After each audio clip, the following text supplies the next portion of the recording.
Bismillahirrahmanirrahim. Assalamualaikum warahmatullahi wabarakatuh. Alhamdulillah wassalatu wassalamu ala Rasulillah wa ala alihi wa sahbihi wa mawalah amma ba'd. Subhanaka la ilma lana illa ma 'allamtana innaka antal alimul hakim. Ibu-ibu jamaah Majelis Nurul Iman Telkom yang dirahmati Allah Subhanahu wa taala. Kita sangat bersyukur kehadirat Allah bahwa hari ini dipertemukan kembali kita oleh Allah dalam halaqah ilmiah via YouTube. Mudah-mudahan apa yang kita lakukan pada hari ini sesuai dengan keikhlasan hati kita masing-masing, dicatat oleh Allah sebagai kebaikan yang berlimpah, yang pahalanya akan mengalir terus kepada kita bersama, ya, sehingga Allah memberikan kepada kita ridho, ya, dan berkahnya dalam kehidupan kita dunia dan akhirat. Amin ya rabbal alamin. Salawat dan salam untuk Nabi kita Muhammad sallallahu alaihi wasallam wa ala alihi wa sahbihi ajma'in. Ibu-ibu yang dirahmati Allah, pada hari ini kita akan membahas hadis yang ke-8 dari kitab Al-Arba'in An-Nawawiyah, yang kita sudah tentunya banyak menghafal beberapa hadis yang sudah kita sampaikan di pertemuan-pertemuan sebelumnya, baik pertemuan via Zoom meeting maksudnya, atau pertemuan via virtual dalam bentuk YouTube seperti yang kita lakukan pada hari ini. Ya, hadis yang ke-8 akan kita bacakan. Bismillahirrahmanirrahim. An Ibni Umar radhiyallahu taala anhuma. Dari Abdullah bin Umar radhiyallahu taala anhuma, anna Rasulullah sallallahu alaihi wasallam qala. Abdullah bin Umar meriwayatkan hadis bahwa Nabi sallallahu alaihi wasallam bersabda, "Umirtu an uqatilan nas." Aku diperintahkan untuk memerangi manusia. Hatta yashhadu, sehingga mereka bersaksi, sehingga mereka mengucapkan syahadah, alla ilaha illallah, bahwa tidak ada ilah selain Allah. Wa anna Muhammadan, dan bahwa Nabi Muhammad Rasulullah, utusan Allah. Ya. Jadi hadis ini sedikit kita bahas. Aku diperintahkan oleh Rasulullah, kata Abdullah bin Umar, agar aku memerangi manusia, ya, sehingga mereka bersaksi bahwa tidak ada ilah selain Allah dan Muhammad adalah Rasulullah. Berarti pada dasarnya hadis ini memberikan perintah, ya, kewajiban kepada kita semuanya untuk orang-orang musyrik, ya, yang kita sampaikan dakwah kepada mereka, ya, sehingga mereka mau bersyahadat, ya, kepada Allah dan bersyahadat terhadap Rasulullah sallallahu alaihi wasallam. Ya. Wa yuqimus shalah, kemudian mereka mendirikan salat, wa yu'tuz zakah, dan mereka menunaikan zakat. Ya. Fa idza fa'alu dzalika, ketika mereka sudah melakukan itu semuanya, sudah bersyahadat dengan dua syahadat tadi, mereka mendirikan salat, kemudian mereka menunaikan zakat, asamu minni dima'ahum, mereka terpelihara dari aku. Mereka terpelihara dari kaum muslimin. Apa yang terpelihara? Dima'ahum, darah-darah mereka. Wa amwalahum, dan harta-harta benda mereka. Illa bihaqqil Islam, kecuali dengan hukum atau syariat Islam. Ya. Kita jelaskan, jamaah yang dirahmati Allah. Ada yang menyatakan bahwa hadis ini diberlakukan saat kekhalifahan Abu Bakar As-Siddiq, di mana pada waktu itu, ya, sepeninggal Rasulullah sallallahu alaihi wasallam, banyak dari orang-orang Islam yang kemudian mereka murtad atau keluar dari Islam. Ya, sehingga Abu Bakar menetapkan hukum ini. Ya, Abu Bakar memerintahkan untuk kaum muslimin memerangi orang-orang yang telah murtad tadi. Ya, sehingga Umar ibn Khattab menyatakan protesnya. Wahai Abu Bakar, apakah engkau menyuruh kami memerangi, ya, orang-orang yang mereka pernah bersyahadat, mereka pernah mengucapkan la ilaha illallah Muhammadur Rasulullah. Ya. Kemudian Abu Bakar berkata, iya, tapi mereka pada hari ini telah keluar atau telah meninggalkan hukum-hukum Islam. Mereka sudah tidak mengerjakan lagi salat dan mereka tidak menunaikan lagi zakat harta benda mereka. Ya, maka kemudian Umar ibn Khattab, ya, mengikuti apa yang diperintahkan oleh Abu Bakar As-Siddiq. Ya. Jamaah yang dirahmati Allah, dalam hadis ini disebutkan hanya dua perkara. Ya, yang pertama adalah salat, yang kedua adalah zakat. Tidak disebutkan di sini puasa, tidak disebutkan di sini haji. Ya, apakah dua perkara itu tidak termasuk rukun Islam? Ya, jawabannya termasuk rukun Islam. Ya, tetapi orang yang meninggalkan puasa, ya, dalam agama kita la yuqatal. Ya, mereka tidak boleh diperangi. Ya, mereka tidak boleh ya dibunuh. Ya. Bal yuhbas, akan tetapi mereka ya dipenjara atau mereka diberikan takzir. Ya. Wa yumna'ut ta'am, dan mereka dicegah diberikan ya makanan dan minuman ya di dalam ya takzir tadi itu. Wal haji juga tidak disebutkan. Ya, apakah orang-orang yang memiliki kekuasaan, memiliki kekuatan materi, memiliki istita'ah atau kemampuan tadi, tetapi mereka sengaja at-tarahi, menunda-nunda ibadah hajinya, apakah mereka ya tidak diberikan takzir? Ya, ini adalah jawaban dari hadis ini, bahwa orang yang meninggalkan ibadah haji meskipun mereka mampu, ya mereka tidak diberikan hukuman, ya sebagaimana hukuman orang-orang yang meninggalkan dua perkara tadi, salat dan zakat. Ya. Li'annahu yuqatalu ala tarkiha. Ya, karena perkara tiga ini, syahadat, salat, dan membayar zakat, maka kepada orang-orang yang meninggalkannya, ya diberikan kepada kita semuanya kebolehan untuk memerangi atau bahkan membunuhnya dalam ya tanda petik ya untuk keadaan-keadaan tertentu. Ya.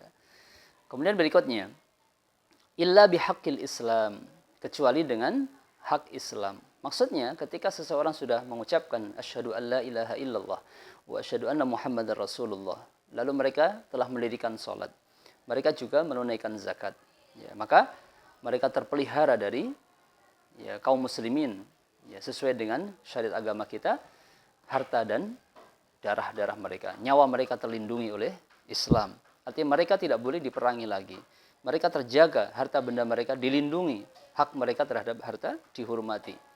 Illa bihaqqil Islam, kecuali dengan kebenaran atau ya kebenaran hak Islam atau hukum syariat. Maksudnya, kecuali orang-orang yang sudah bersyahadat, orang-orang yang mendirikan salat, orang-orang yang sudah membayar zakat tadi, mereka melakukan perbuatan-perbuatan dosa. Ya sebagaimana contohnya, mereka tidak mengikuti perintah ya, daripada ulil amri, maka mereka diberikan ya hukuman, mereka diberikan takzir, atau mereka melakukan perampokan ya, atau pencurian, ya maka mereka tidak terlindungi lagi harta dan nyawa mereka.